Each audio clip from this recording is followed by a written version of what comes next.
Sanders, I do want to be clear here. You're saying that you never told Senator Warren that a woman could not win the election. That is correct. Senator Warren, what did you think when Senator Sanders told you a woman could not win the election? I disagreed. I think you called me a liar on national TV. What? I think you called me a liar on national TV. Let's not do it right now. You want to have that discussion, we'll have that discussion. You called me. You told me. All right, let's not do it now. I don't want to get nailed. I just want to say hi, Bernie. Yeah, good. Okay. There's a reason Joseph Stalin had gulags, right? Mm-hmm. And actually, gulags were a lot better than what the CIA has told us that they were. Like, people were actually paid a living wage in gulags. They had constant visits in gulags. Gulags were actually meant for re-education. The greatest way to break a billionaire of their privilege and their idea that they're superior, go out and break rocks for $12 a day. You're now a working class person. The proposal I lay out does in fact limit drug costs. It sets up, it allows all the drug companies to, So, yeah, are you concerned this debate stage now is all white? I'm very concerned. I still remember the reaction when Kamala Harris dropped off the stage. Amongst black women in my life, it was almost like, wait a minute.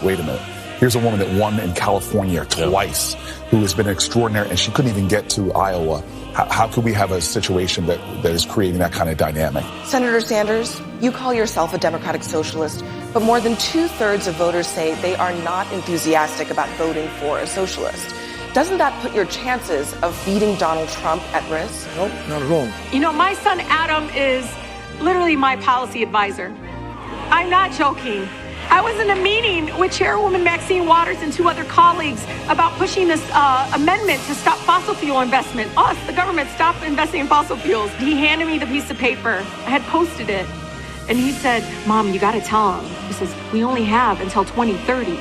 He was giving me these talking points. I will say I was in Tehran when they were chanting death to America once. I was at a rally. The people couldn't have been more friendly to me personally as an American. It sort of felt like a thing and a trope as opposed to anything that actually was seriously meant and considered. Well, do you support those protesters, and would it be a good thing if they brought the regime down? Well, the protesters are protesting, as I understand it, this brand of protesters about the fact that plane went down, and many students were on that plane, and these are largely students in the street.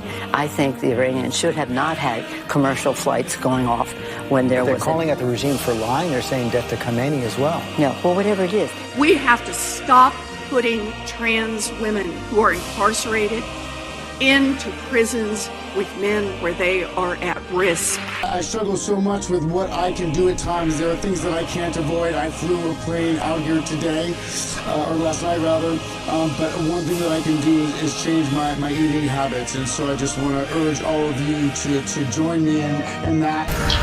Be ready to be in Milwaukee for the DNC convention. We're going to make 1978 look like a Girl Scout cookout.